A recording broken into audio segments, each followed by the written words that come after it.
자, 반갑습니다. 얼음사이다입니다. 오늘은 시청자 여러분들과 함께 간단한 상식을 알아보는 시간을 가져보겠습니다. 자, 여러분, 이 사람이 누군지 다들 잘 아시죠? 바로 조국 전 민정수석입니다. 그런데 최근 서울대 학생들이 이 사람에 대해서 반대하는 목소리를 내고 있더라고요. 그런데 더 가관인 게 뭐냐면 조국 전 수석이 자신을 비판하는 서울대 학생들에게 태극기 부대 같다면서 이제 극우적인 사상을 가지고 있는 학생들이 움직이고 있다, 이런 발언을 해가지고 논란이 되고 있습니다. 자기를 비판하는 학생들은 극우라고 매도를 하는 것이죠.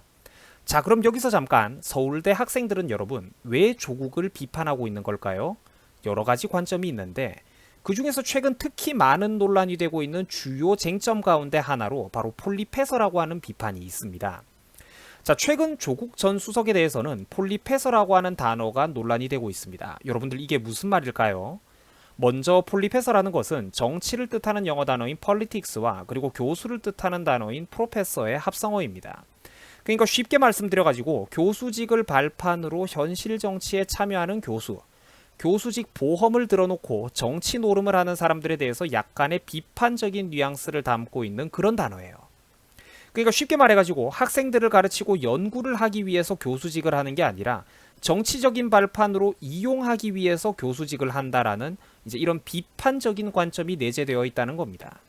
그러니까 최근 조국은 서울대에 복직을 하게 되었고 당연히 폴리페서라고 하는 비판을 받고 있습니다.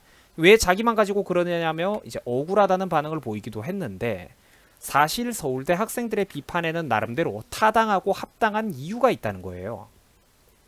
먼저 조국은 서울대 법학전문대학원 정교수로 근무를 하고 있었다가 문재인 정부가 탄생을 하면서 청와대로 가게 되었습니다. 이제 이후 2년 2개월간 학교를 떠나 있었거든요. 그런데 이번에 자기 임기가 끝나가지고 민정수석직에서 물러나자 다시 서울대로 쏙 돌아왔다는 것입니다. 복직을 한다는 것이죠. 근데 문제가 뭐냐면 그동안 교수직을 계속 유지를 하고 있었다는 거예요. 물론 이 부분이 법적으로 문제는 없습니다만 애초에 이 부분을 몰라가지고 폴리페서를 비판하는 건 아니거든요. 그러니까 조국은 정치 활동을 하면서도 꾸준히 보험 차원에서 서울대 교수직만큼은 악착같이 유지를 하고 있었습니다. 전형적인 폴리페서의 모습이라는 거죠. 한국에서 서울대 교수라는 타이틀을 팔아먹기가 얼마나 좋습니까? 한편 서울대 학생들의 비판 포인트가 바로 이 부분입니다. 바로 조국 본인이 예전의 폴리페서들을 맹비난을 했던 대표적인 사람이기 때문이에요. 과거 조국은 대학 교수들의 정치 활동을 비판하던 대표적인 인물이었습니다. 첫 번째, 지난 2004년 4월 서울대 법대 부교수 시절 대학신문에다가 교수와 정치 그리고 지켜야 할 금도라는 거창한 글을 실어가지고 타 교수들의 정치 활동을 비판한 적이 있었습니다. 그리고 두 번째, 지난 2008년 김현수 서울대 체육과 교수가 총선에 도전하자 조국은 교수들의 지역구 출마와 정부직 진출을 규제해야 된다면서 큰 소리를 쳤던 인물입니다. 규제까지 만들자고 했던 사람이에요. 남들에겐 폴리페서라고 비난하던 사람이 자기는 지금 똑같은 행동을 하고 있다는 겁니다.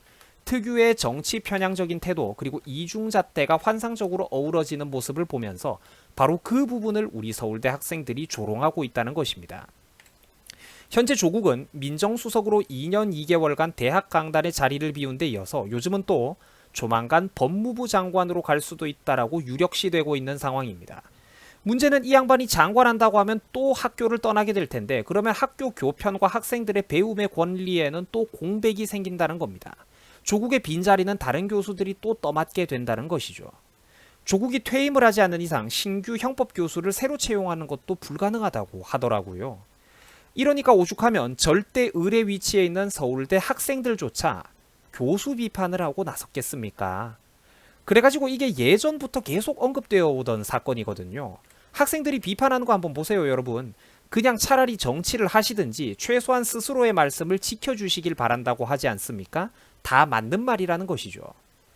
조국 본인이 과거에는 다른 폴리페서들을 비판해놓고 본인은 황금 감투를 뒤집어 쓸 기회가 오니까 이제 와가지고 혼자 쏙 빠져나가겠다? 특혜를 바라겠다? 인간적으로 양심을 좀 가지라는 겁니다. 남들에게는 칼같은 잣대를 들이대면서 학자로서의 고상한 의무를 강조하던 사람이 막상 본인이 정권을 잘 만나가지고 출세할 기회를 잡게 되자 전형적인 이중성을 보여주고 있다는 거예요. 더 안타까운 것은 조국이 이런 언행불일치를 보여주더라도 자기는 사법개혁 때문에 정의롭게 자리를 비운 것이고 다른 폴리페서들은 사익을 탐한 거다라고 페북과 SNS에 자기 변호 한마디만 해주면 수많은 대깨문들이 또 쉴드를 쳐줄 게 뻔하다는 점입니다. 얼마나 안타깝습니까? 대한민국의 민주주의는 아직도 갈 길이 너무나도 먼 것 같습니다. 여러분들 수고하셨습니다.